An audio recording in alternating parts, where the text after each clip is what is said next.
இன்னைக்கு விருந்தினர் பக்கத்தோட கெஸ்ட் யாருன்னு சொல்லிடலாமா? சொல்லிடலாம். கந்தக்கோட்டை திரைப்படம் மூலமாக தமிழ் சினிமாவில் இயக்குனராக அறிமுகமாகி விரைவில் வெளியாக இருக்கும் ரிங் ரிங் திரைப்படத்தை தயாரித்து இயக்கிய இயக்குனர் சக்திவேல் அவர்களே இன்றைய நம் விருந்தினர். வணக்கம் சார். வணக்கம் சார், எப்படி இருக்கீங்க? நல்லா இருக்கேன், நீங்க எப்படி இருக்கீங்க? சூப்பர். ஸோ ரிங் ரிங் படம் தயாராகி இருக்கு, எவ்வளோ ஹாப்பியா இருக்கீங்க? எப்போ ரிலீஸ் ஆக போகுது சார்? ரொம்ப ஹாப்பியா இருக்கேன். ஏன்னா நம்ம எப்பயுமே நம்ம டைரக்ஷன்ல ஒரு படம் ரிலீஸ் ஆகும்போது நம்ம எப்பயுமே அது ஹாப்பியா இருக்கும். அது மக்கள் எப்படி பார்க்குறாங்க, எப்படி ப்ரெசென்ட் ஆகுது அப்படிம்போது எல்லா டேரக்டருக்குமே ஒரு ஹாப்பியான மூமெண்ட் தான். அந்த மூமெண்ட் தான் நான் இருக்கேன். ஆக்சுவலாக நாங்கள் எல்லாமே ரெடி பண்ணிட்டுருக்கோம். இப்போ ஃபர்ஸ்ட் லுக் வந்து விஜய் சேதுபதி லான்ச் பண்ணார். அதுக்கப்புறம் அடுத்தது செகண்ட் லுக், அப்புறம் ஆடியோ ட்ரெய்லர் 1 by 1 லான்ச் பண்ணிவிட்டு ஆல்மோஸ்ட் பார்த்தீங்கன்னா ஜனவரி 3ஆம் தேதி திரையரங்கில் ரிலீஸ் பண்ணுறதுக்கான வேலைகள் பண்ணிட்டு இருக்கோம். ஓகே, ஸோ 2025 பாசிட்டிவாக ஸ்டார்ட் ஆக போகுது உங்களுக்கு, உங்கள் டீமுக்கும். ஆமாம். Okay sir. ஸோ கிட்டத்தட்ட வந்து ஒரு 1 year இந்த படத்தினுடைய ஒரு காத்திருப்பு இருந்துச்சு, ஷூட்டிங்லாம் முடிச்சு. ஸோ இந்த பர்டிகுலர் டேட்காக வெயிட் பண்ணீங்களா சார், இல்லை இதனுடைய பயணம் அந்த ஃப்ளோலேயே அப்படியே போச்சு? ஒரு கதை எழுதும் போதும் சரி, அது ரிலீஸ் ஆகும்போது அந்த ஜட்ஜ்மெண்ட் நம்ம டைம் பீரியட் வைக்கவே முடியாது. ஏன்னா ஒரு கதை எழுதிடும், அந்த கதைக்கான ஆர்டிஸ்ட்டு அதுக்கான ஒரு எல்லாம் ரெடி பண்ணி ஷூட் முடிச்சுட்டு போஸ்ட் ப்ரொடக்ஷன் இருக்கும். போஸ்ட் ப்ரொடக்ஷனில் நிறைய விஷயம் லேட் ஆகும். எப்படி இருந்தாலும் ஒரு படம் ஆரம்பிச்சு முடியறதுக்கு 1 year ஆகும். அது வரைக்கும் நாங்கள் அதுக்கான வேலைகள் பண்ணிகிட்டு இருப்போம். பிளான் ஒன்றுமே இல்லை, ப்ராஜெக்ட் வந்து அவுட் வரும்போது நல்லா வரணும், குவாலிட்டியாகவும் சரி, ஒரு ஹிட் ஆகிற மாதிரி வரணும்னு சொல்லி அதுக்கான ஒரு மெனக்கடல் வந்துட்டே இருக்கும். அண்ட் இந்த படத்துக்கு வந்து நீங்கள் தான் ப்ரொடியூசரும் கூட. So direction, producer and writing எல்லாம் சேர்த்து டூ மச் ஆஃப் ஒர்க், ஒரு மல்டி டாஸ்கிங்காக உங்களோட பிளேட்டில் இருக்குது. எப்படி சார் நீங்கள் மேனேஜ் பண்ணுறீங்க? இல்லை, இது ஒரு விதத்தில் வந்து மேனேஜ் பண்ணுறதுக்கு கஷ்டமாக இருந்தாலும், ஆனால் கொஞ்சம் இப்போ நம்மளே ப்ரொடியூஸ் பண்ணும்போது இருக்கிற விஷயம் என்னென்னா, நம்மளுக்கான என்ன கதையும் ஃப்ரீடமாக எடுக்க முடியும். நான் ஒரு ஹீரோ கிட்ட போய் சொல்லி ஒரு ப்ரொடியூசர் கன்வின்ஸ் பண்ணும்போது அவங்களுக்கு அந்த கதை பிடிக்கணும். சில நேரங்கள் நம்ம சொல்கிற நல்ல கதைகளும் சரி, நம்ம சொல்கிற ஐடியாவும் சரி, அவங்களுக்கு இன்றைக்கி இது வேணான்னு சொல்ல வாய்ப்பு இருக்குது. அப்போ என்ன யோசிச்சுன்னா, சரி ஓகே, நம்மளுக்கான ஒரு கதைகளை நம்மளே பண்ணுற மாதிரியான ஒரு சர்க்கிள் கிரியேட் ஆகும்னு நினச்சேன். அதுக்கு தான் வந்து ஓன் ப்ரொடக்ஷன் ஸ்டார்ட் பண்ணோம். அதில் தான் 4 Sorryன்னு ஒரு மூவி பண்ணோம் ஃபஸ்ட்டு 2021. நம்ம காளி வெங்கட், ஜான் விஜய், மாதிரி மல்டிகாஸ்ட் நிறைய பண்ணிச்சு பண்ணோம். அது நல்லபடியாக ரிலீஸ் ஆகி சக்ஸஸ் ஆச்சு. அதுக்கப்புறம் தான் அடுத்த படம் இது பண்ணுறேன். இதில் பார்த்திங்கன்னா இருக்கிற ஃப்ரீடம் என்னென்னா, நம்ம ஒரு கதையை வந்து பண்ணும்போது நமக்கு பிடிச்ச மாதிரி பண்ணிக்கலாம், யாரோட தொந்தரவு இல்லாமல். அது ஒரு பெரிய ப்ளஸ்ஸாக இருந்துச்சு. ரெண்டாவது வந்து இதை வந்து பார்த்திங்கன்னா என்ன மாதிரி குவாலிட்டியில் வரணும், இல்லை என்ன மாதிரி பட்ஜெட்டில் பண்ணலாம், இல்லை வந்து டோட்டலாக வந்து என்ன மாதிரி அவுட்புட் வரணும்னு நம்ம ஒரு ப்ரொடியூசராகவும் யோசிக்க முடியும், டைரக்டராக யோசிக்க முடியும்.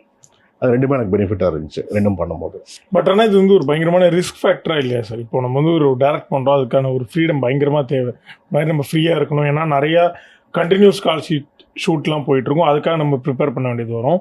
இப்போ நம்மளே ப்ரொடியூஸ் பண்ணுறோன்றப்ப அதுவும் ஒரு பக்கம் பார்த்தாகணும். ஸோ இது ஒரு ரிஸ்க் ஃபேக்டராக கண்டிப்பாக எங்கேயுமே அமையலையா சார்? ஃபர்ஸ்ட் ஒன்று பண்ணிட்டோம், அது நல்லபடியாக சக்ஸஸ் ஆனதால தான் செகண்ட் மூமெண்ட் போகிறோம். ஆனால் என்னென்னா, இது ஆரம்பிக்கும் போது ஒரு டேரக்டராக வந்து ப்ரொடியூசர் இருக்கும்போது இருக்கிற ப்ளஸ் என்னென்னா, நம்மளுக்கு பிஸ்னஸ் தெரியும்.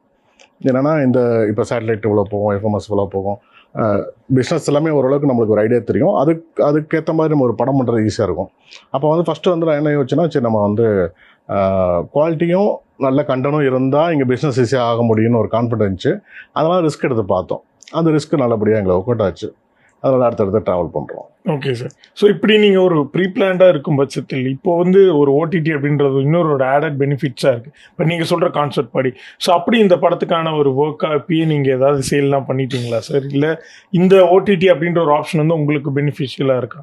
இல்லை, இங்கே வந்து எப்படி பிஸ்னஸ் இருக்குன்னா, இப்போ நம்ம ஒரு படம் எடுத்து முடிச்சுட்டு அந்த படத்தை வந்து ஃபர்ஸ்ட் லுக் ஆகட்டும், ட்ரெய்லர் ஆகட்டும், அடுத்தடுத்து நம்ம அதை எந்த அளவுக்கு குவாலிட்டியாக இருக்குது, எல்லாருமே வாட்ச் பண்ணுற அளவுக்கு இருக்கா, குவாலிட்டி தான் முக்கியம். ஏன்னா ஓடிடி வாங்குறதா இருந்தாலும், சேட்டலைட் வாங்குறதா இருந்தாலும், எந்த பிஸ்னஸ் நடந்தாலும் இங்கே குவாலிட்டி இம்பார்ட்டண்ட்டாக இருக்குது. அப்போ ஆர்டிஸ்ட்டு குவாலிட்டி ரெண்டுமே இருந்தால் அது ஈஸியாக பிஸ்னஸ் பண்ண முடியுது. அதுக்கு வந்து நம்ம அவுட்புட் மக்கள்கிட்ட ரீச் ஆகணும். அந்த அவுட்புட் வந்து எல்லா பக்கம் ரீச் ஆகும்போது எல்லாருக்குமே தெரியுது, ஓகே இந்த படம் நல்ல குவாலிட்டியாக வந்திருக்கு, இந்த படத்தை வந்து வாங்கினா அவங்களுக்கு பெனிஃபிட் அப்படின்னு ஒரு விஷயம் அவங்களுக்கு ஸ்ட்ரைக் ஆகும்போது தான் அது நடக்குது.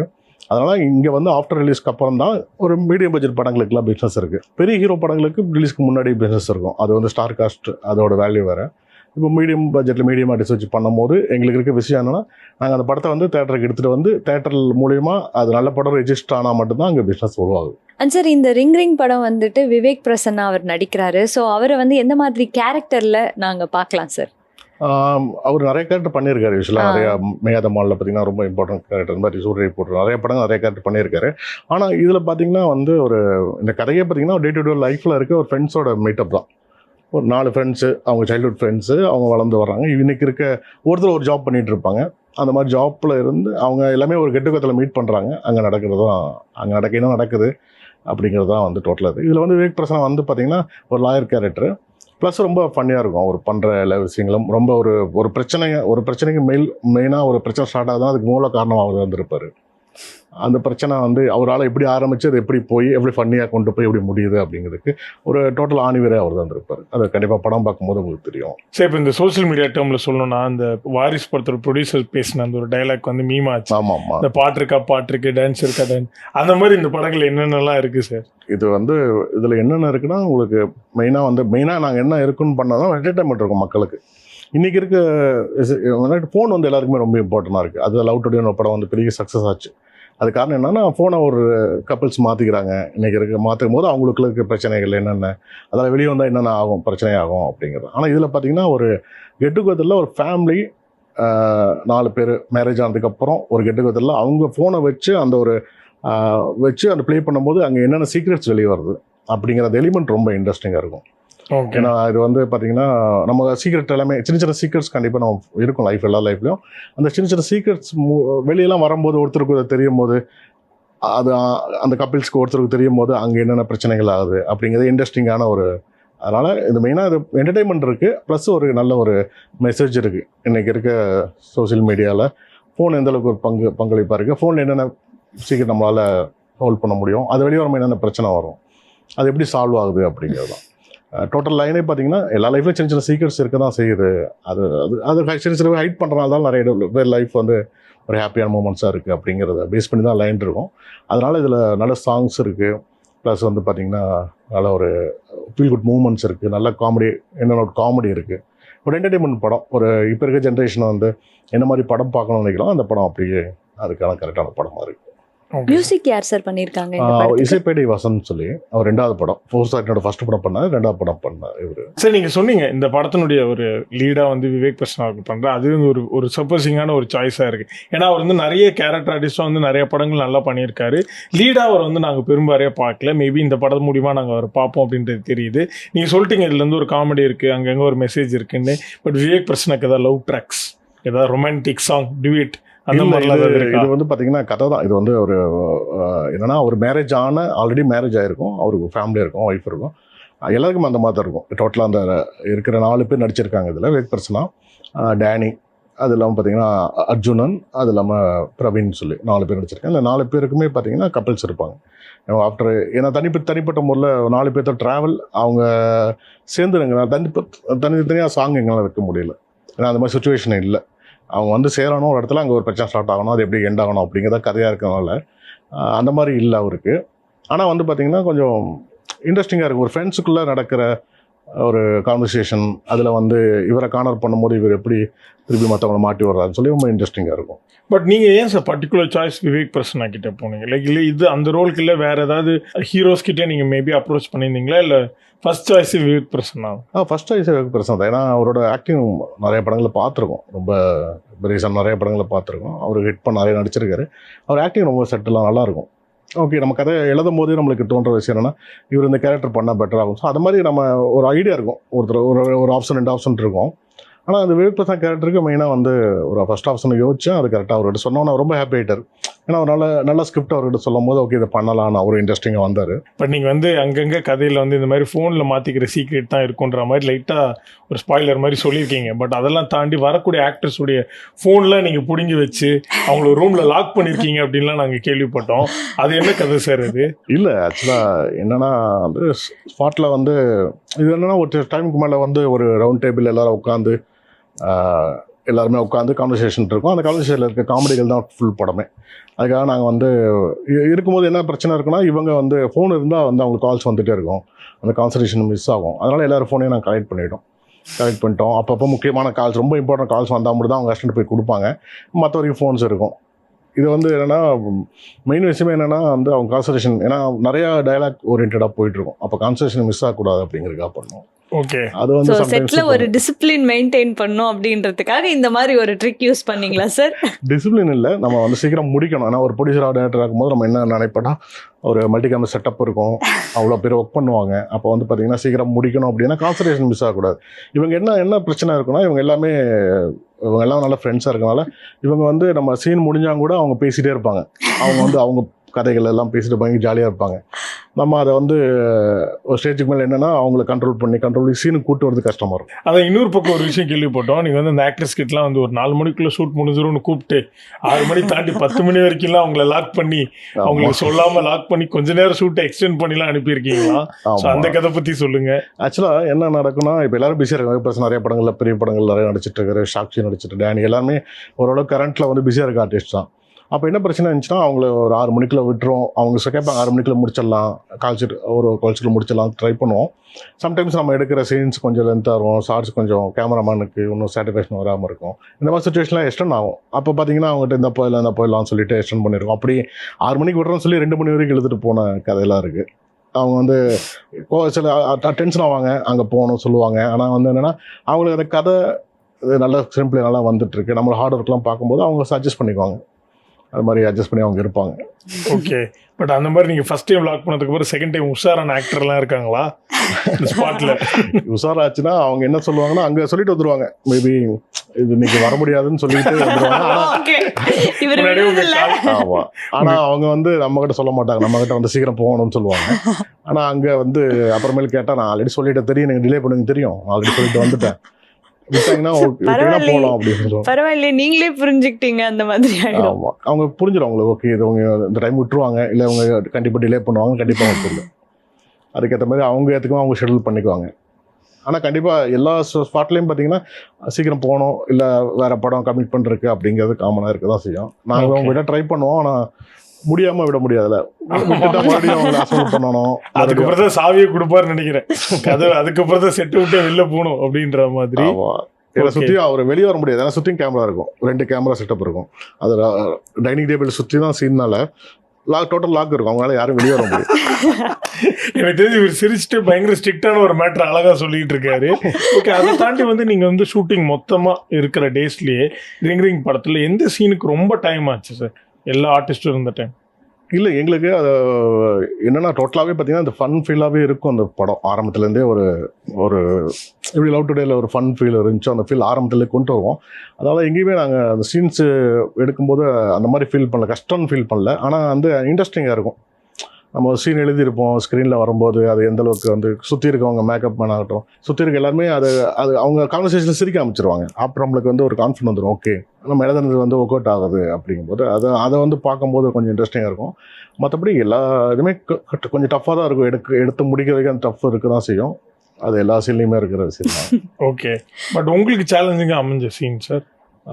எனக்கு என்னென்னா மெயினாக அந்த ஒரு ரவுண்ட் டேபிள் வந்து கிட்டத்தட்ட ஒரு 1/2 45 minutes ரவுண்ட் டேபிளில் அவங்க கான்வர்சேஷன் நடந்துகிட்ருக்கும். அதுக்கு முன்னாடி அவங்க அவங்க ஒவ்வொரு இடத்துல வந்து அவங்க ஒவ்வொரு பேக்ரவுண்ட் இருக்கும், அவங்க செட்டில் ஆவாங்க. அதுக்கப்புறம் ஒரு 1/2 to 45 minutes வந்து ரவுண்ட் டேபிளே இருக்கும். அதுக்கப்புறம் கிளைமேக்ஸ் வேறு பிளேஸில் இருக்கும். அந்த இடம் தான் ரொம்ப டஃப்பாக இருந்துச்சு. ஏன்னா நாங்கள் நிறைய கேமரா மூமெண்ட்ஸ் நிறைய கொடுத்தாங்கணும். அப்போ எங்களால் வந்து ஒரு வீட்டில் வந்து வச்சு ஒரு டைனிங் ஹாலில் வச்சு பண்ண முடியல. ஏன்னா வீட்டோட டைனிங் ஹால்லாம் மேக்ஸிமம் ஒரு லிமிட்டு தான் இருக்கும், ரொம்ப பெருசாக இருக்காது. அதுக்காக நாங்கள் வந்து ஒரு செட்டு போட வேண்டிய சுச்சுவேஷன் வந்துச்சு. அது நாங்கள் எதிர்பார்க்கவே இல்லை. சரி, ஏன்னா மூமெண்ட்ஸ் நிறைய வேணுங்கிறதுக்காக செட்டு போட வேண்டிய சுச்சுவேஷன் வந்துச்சு. அந்த செட்டு டோட்டலாக வந்து எல்லோரையும் உட்கார வச்சு அந்த கான்வர்சேஷன் எல்லாம் பண்ணுறது அது ரொம்ப சேலஞ்சிங்காக இருந்துச்சு. இந்த மல்டி கேமரா செட்டப்பு, இந்த பக்கம் ஒரு கேமரா, இந்த பக்கம் கேமரா இருக்கும், இந்த க்ரூ இதில் இருக்கணும். இவங்க வந்து ஒருத்தர் கம்யூனிகேஷன் கரெக்டாக இருக்கும். டைலாக் விட்டாலும் ஒருத்தர் வந்து இப்போ ஒரு கான்வர்சேஷனில் ஒருத்தர் ஆரம்பிச்ச டைலாக் ஒருத்தர் கேட்ச் பண்ணி பிடிச்சி அடுத்த டைலாக் 6-8 பேர் உட்காந்துறதுனால 8 பேர் மாற்றி டைலாக்கை கன்யூவாக பேசணும். ஒரு ரவுண்ட் டேபிள் கான்ஃபரன்ஸ் மாதிரி அது கொஞ்சம் கரெக்டாக பேசணும். இல்லை சம்டைம்ஸ் அதை மிஸ் பண்ணிட்டாங்கன்னா மறுபடியும் ரீடேக் நிறையா போக வேண்டிய இருக்கும். அது கொஞ்சம் சேலஞ்சிங்காக இருந்துச்சு. ஸோ இவ்வளோ நேரம் வந்து விவேக் பிரசன்னா பற்றி கேட்டுட்டு இருந்தோம். இன்னொரு பக்கம் என்னோட ஃபேவரட் சாக்ஷி அகர்வால் பற்றி கேட்காம இருந்தால் ஆஸ் அ ஃபேன் பாயாக எனக்கு அது வந்து நானே பண்ணிக்கிற விஷயம் ஆகிடும். ஸோ சாக்ஷி எப்படி பண்ணியிருக்காங்க, ஏன் சாக்ஷி சூஸ் பண்ணீங்க? சாக்ஷியோட 2வது படம் எனக்கு. ஃபர்ஸ்ட் படம் அவங்க ஃபோர் சாரியில் வந்து பார்த்திங்கன்னா 4 சீக்வன்ஸில் ஒரு சீக்வன்ஸ் பண்ணாங்க. அவங்ககிட்ட ஏன் அவங்க கண்டினியூ அவங்க கூட ஒர்க் பண்ணுறோன்னா அவங்க ரொம்ப டெடிக்கேட்டாக இருப்பாங்க. ஏன்னா மெயினாக அவங்க வந்து நார்த் இந்தியன், அவங்க வந்து தமிழ் இல்லை. ஆனால் அவங்க தமிழ் டைலாக அவங்க நம்ம சொல்கிற டைலாக புரிஞ்சுக்கிட்டு அவங்க நல்லாவும் பேசுவாங்க. ஆக்டிங் நல்லாயிருக்கும். கம்ஃபர்டபுள் ஆர்டிஸ்டாக இருப்பாங்க. சொன்ன டைமுக்கு வந்துருவாங்க. இப்போ நம்ம கரெக்டாக ஒரு 6 மணி ஷார்ட் ஒர்க் போகிறோம் மார்னிங் அப்படின்னா ஒரு 5:30 வந்துருவாங்க, கரெக்டாக ரெடி ஆயிடுவாங்க. மேக்கப்புக்கு ரொம்ப நேரம் எடுத்துக்க மாட்டாங்க. நிறைய விஷயங்கள் அவங்க வந்து ஒரு ஆர்டிஸ்டாக கம்ஃபர்டபுளாக இருந்தாங்க. அதனால அவங்க கூட த்ரூவா 2வது படம் ஒர்க் பண்ணுறேன். அவங்க வந்து இதுக்கு முன்னாடி ப்ரீவியஸ் படங்கள்லாம் ஸ்டண்ட்லாம் பண்ணி ஒரு மாதிரி புது அவதாரம்லாம் எடுத்திருந்தாங்க. இந்த படத்துல ஏதாவது ரிங்ல ஸ்டண்ட் இது ஸ்டண்டுக்கான விஷயமே இல்லை. இது பண்ணி ஃபேக்டர். இதுல அவங்களோட கேரக்டர் எப்படி சார் இந்த படத்துல? இந்த படத்துல வந்து அதான் 4 பேர்ல ஒரு பேர்ல வந்து பிரவீன் சொல்லிட்டு அந்த நம்ம சில மனிதர்கள் ஒரு படம் வந்துச்சு. அதுல ஹீரோ நடிச்சிருப்பார் பிரவீன். அன்புக்கினியால் அவர் தான் வந்து அவங்க பேர் நடிச்சிருப்பாங்க. ஃப்ரெண்டு மீட் பண்ணுறதே பார்த்தீங்கன்னா சாக்ஷா பிரவீனோட வெட்டிங் ஆனிவர்சரியில் தான் எல்லா ஃப்ரெண்ட்ஸும் மீட் பண்ணுறாங்க. ஒரு 1 இயர் ஆனிவர்சரி அப்போ எல்லாரும் மீட் பண்ணுறாங்க. அப்போ தான் அந்த கதை ஸ்டார்ட் ஆகிற மாதிரி இருக்கும். சார் நீங்கள் வந்து நீங்களே ப்ரொடியூசர் நீங்களே டேரக்டர் அப்படின்றதுனால நீங்கள் போட்ட பட்ஜெட்குள்ளே இது முடிச்சிட்டிங்களா சார், இல்லை எக்ஸ்டெண்ட் ஆச்சு? இல்லை, எந்த ப்ரொடியூசர் போட்ட பட்ஜெட்குள்ளே முடிக்க முடியாது. நம்ம ஒரு பட்ஜெட் முடிஞ்ச அளவுக்கு இவ்வளோ கம்மியாக முடிக்கலான்னு ட்ரை பண்ணுவோம். அதுக்குள்ளே ட்ரை பண்ணுவோம். ஆனால் பெருசாக டிஃப்ரென்ஸ் ஆகலை. நம்ம ஒரு பிளான் பண்ணியிருப்போம், அது வந்து கொஞ்சம் அதிகமாக ஆகும் யூஸ்வலாக. ஏன்னா நம்ம அன்எக்ஸ்பெக்டாக நம்ம நிறைய விஷயங்களை மீட் பண்ணுவோம் ஸ்பாட்டில். திடீர்னு ஷூட்டிங் டேஸஸ்ன்னு ஆகும். நம்ம பிளான் பண்ணி வச்சுட்டு 10 நாள் முடிக்கலாம்னு சொல்லி அந்த டேட்ஸில் முடிக்க முடியாமல் எக்ஸ்டெண்ட் ஆக வாய்ப்பு இருக்குது.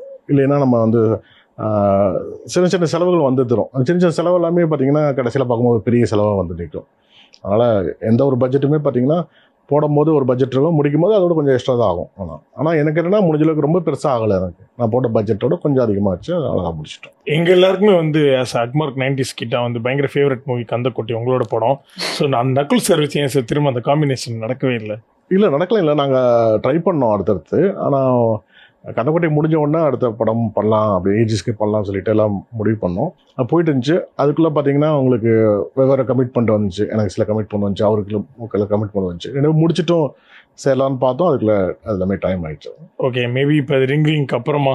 ஆமாம், கண்டிப்பாக உண்டு. அதுக்கான பேச்சு தான் இருக்கும். கரெக்டான கதையும் கரெக்டான செட்டப் அமைச்சிச்சுன்னா கண்டிப்பாக பண்ணலாம்.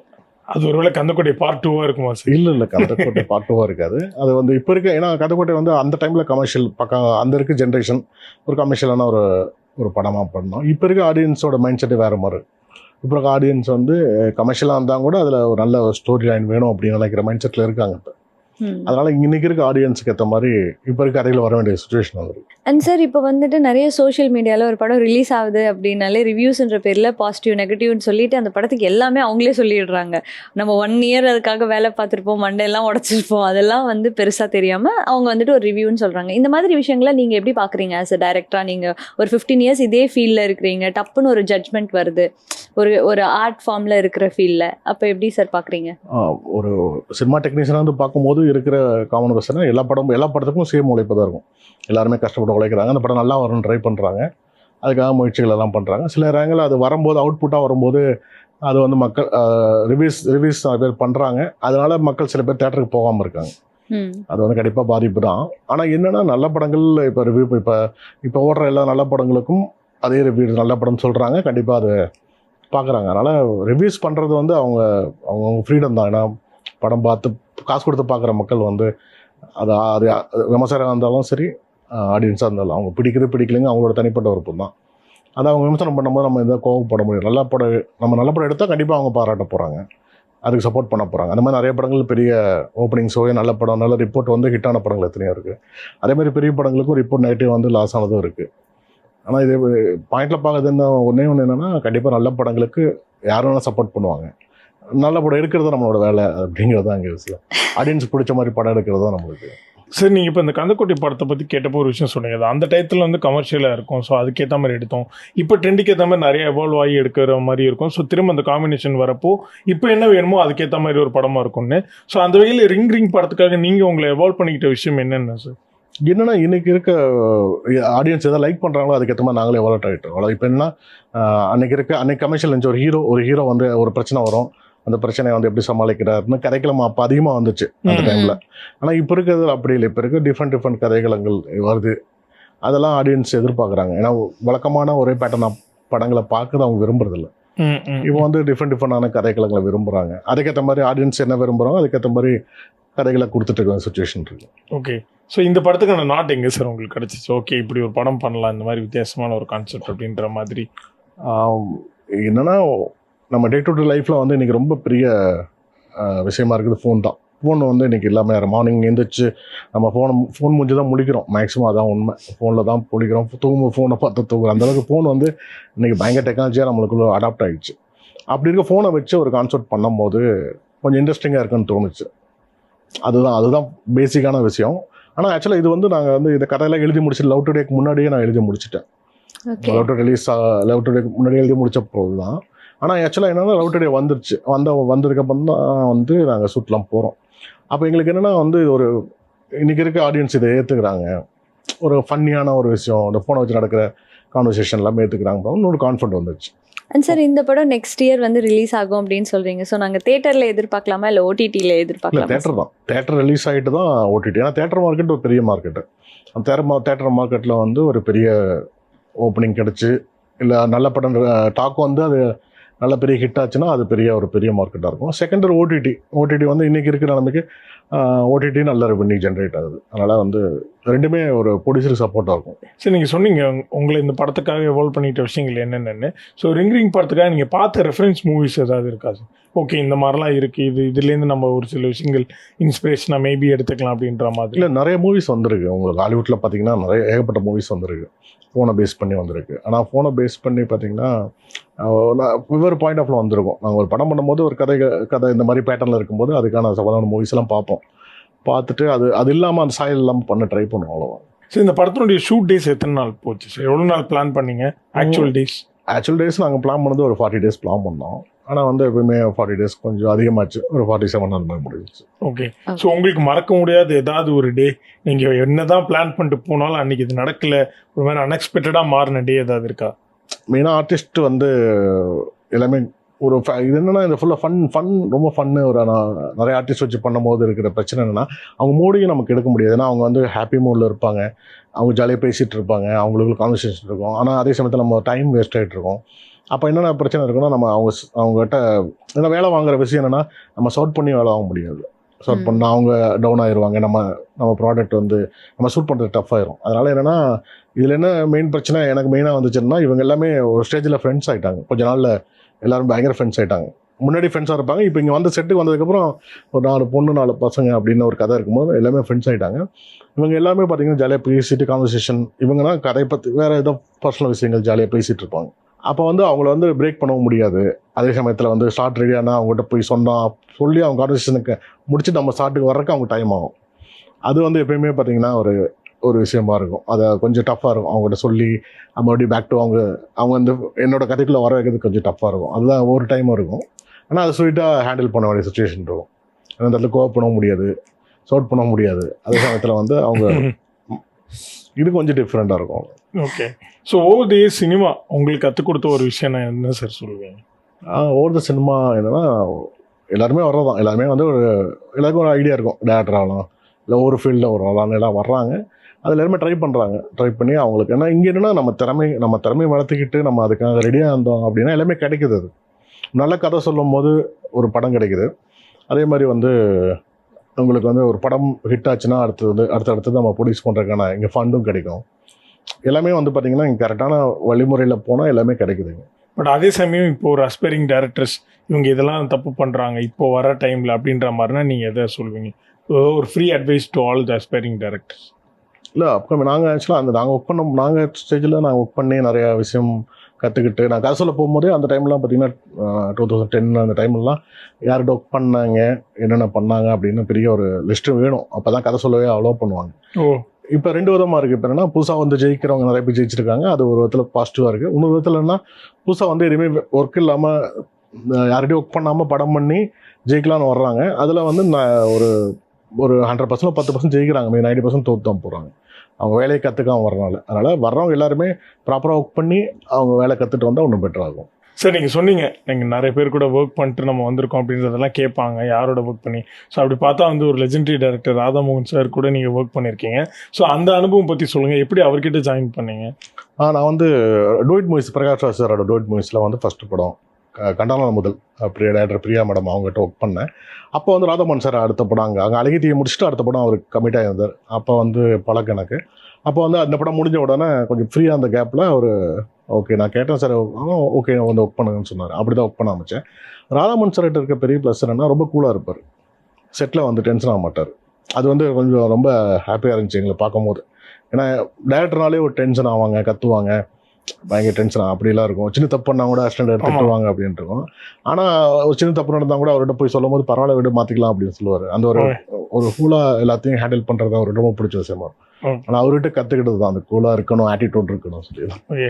அதனால அவர் வந்து எதுவும் சொல்ல மாட்டேன்னு சொல்லி தப்பு மேலே தப்பு பண்ணிருப்பாங்க. எல்லா அசிஸ்டன்ட்டும் தப்பு பண்ணக்கூடாதுன்னு நினைப்போம். ஓகே, ஏன்னா பர்ஃபெக்டாக அவர் நம்மளால எதுவும் டிலே ஆகக்கூடாதுங்கிறத எல்லாத்தோட மைண்ட் செட் இருக்கும்.